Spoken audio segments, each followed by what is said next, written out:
Bismillahirrahmanirrahim. Alhamdulillahirrabbilalamin. Wabihi nasta'in wa ala umri dunia wadin. Wassalatu wassalamu ala asyrafil wal mursalin wa ala alihi wa sahbihi ajmain amma ba'du.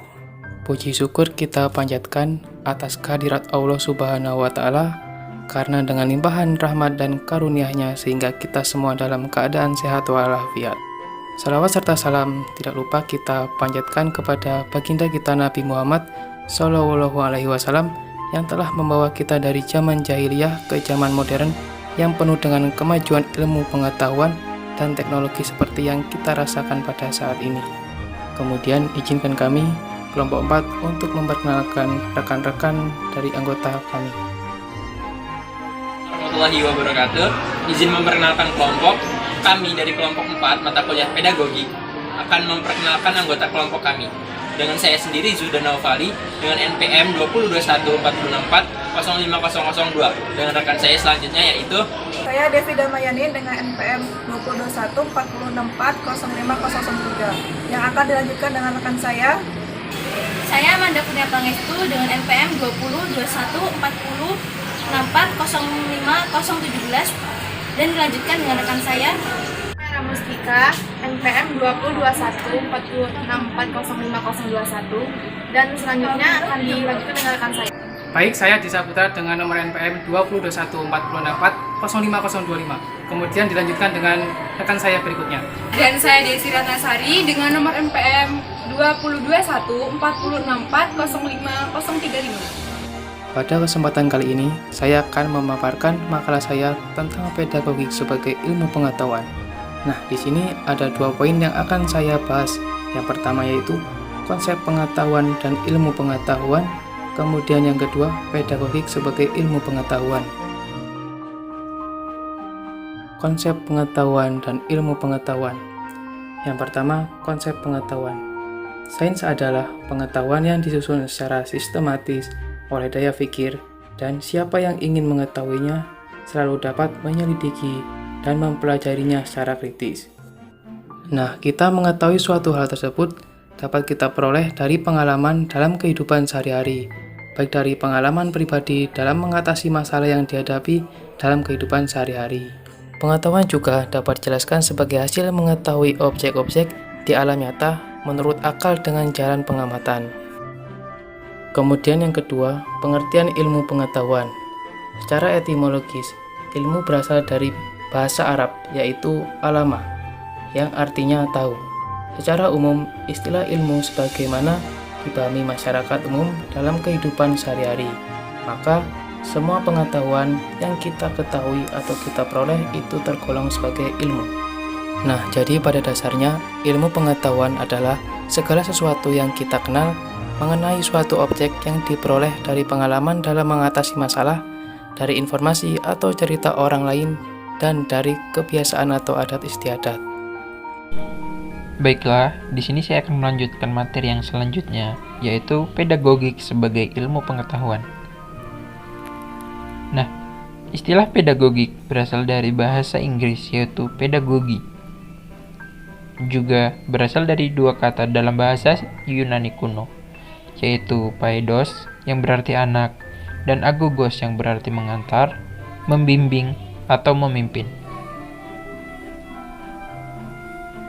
Menurut pendapat Ngalim Purwanto di tahun 2004 di halaman 3, pedagogi artinya pendidikan, sedangkan pedagogik berarti ilmu pendidikan. Pedagogik atau ilmu pendidikan adalah ilmu pengetahuan yang menyelidiki, merenungkan tentang gejala perbuatan mendidik. Menurut Sadullah tahun 2014 halaman 1-2, bahwa pedagogik adalah ilmu yang mempelajari masalah membimbing anak ke arah tujuan tertentu, agar anak mampu mandiri untuk menyelesaikan masalah dalam hidupnya, atau dalam kata lain mengembangkan kepribadiannya sebagai salah satu tugas besar dari seorang guru dalam menyampaikan pengetahuan dan pembelajaran. Jadi, pedagogik adalah suatu ilmu yang harus dikuasai dan dimiliki oleh seorang guru. Kajian tentang proses pengajaran dan pembelajaran untuk menentukan tingkat keberhasilan proses dan hasil pembelajaran peserta didiknya. Selanjutnya ada fungsi pedagogik. Fungsi pedagogi yang pertama ada fungsi deskriptif, yaitu suatu fungsi untuk memahami fenomena pendidikan atau situasi pendidikan secara sistematis. Yang kedua ada fungsi mengembangkan, yaitu memberikan petunjuk tentang apa yang harus dilaksanakannya oleh para peserta didik. Yang ketiga ada fungsi memprediksi. Fungsi memprediksi ini menghindari terjadinya kesalahan-kesalahan dalam praktik mendidik anak, yaitu seperti kesalahan konseptual, teknis, ataupun kekeliruan yang bersumber dari kepribadian peserta didik itu sendiri. Dan yang terakhir adalah fungsi mengontrol. Fungsi mengontrol ini mengenalkan diri sendiri dan melakukan koreksi. Koreksi untuk mengontrol apakah diri itu sudah benar ataupun tidak benar. Oleh sebab itu, pedagogik sangat penting karena mampu mengajarkan siswa untuk mengontrol dirinya agar selalu berada dalam jalan kebenaran. Kemudian yang ketiga ada manfaat pedagogi. Menurut Kurniasih di tahun 2017, halaman 20 dalam bukunya, menerangkan bahwa manfaat pedagogik ada 4, yaitu yang pertama, memanusiakan manusia. Maksud dari memanusiakan manusia adalah mengajarkan peserta didik untuk hidup sebagaimana layaknya manusia, yang dapat berinteraksi sosial dengan baik, bergaul secara baik, dan juga dapat menghormati hak-hak orang lain dengan baik, sehingga ia tumbuh dan hidup sebagai manusia sebagaimana mestinya, tanpa terkena oleh nilai-nilai keburukan yang lain.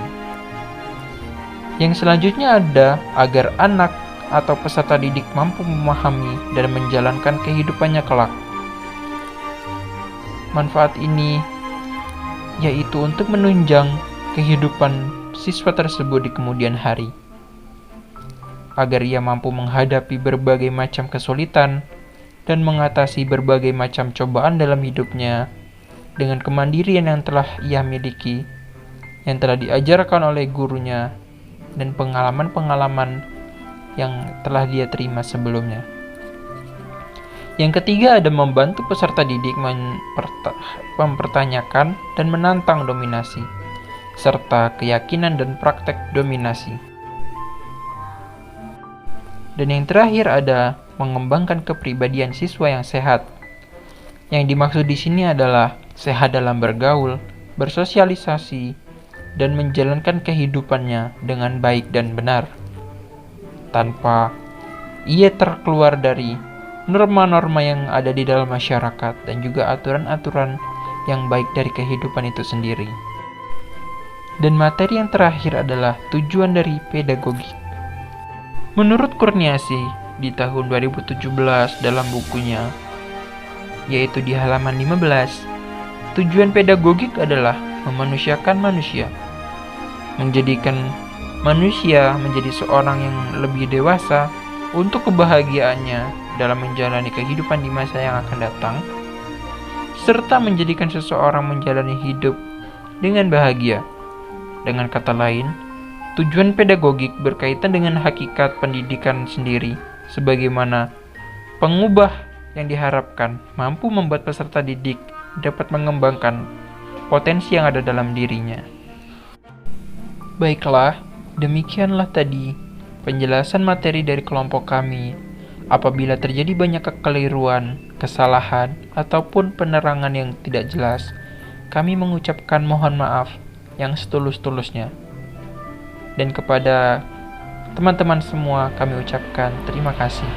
Kami akhiri. Wassalamualaikum warahmatullahi wabarakatuh.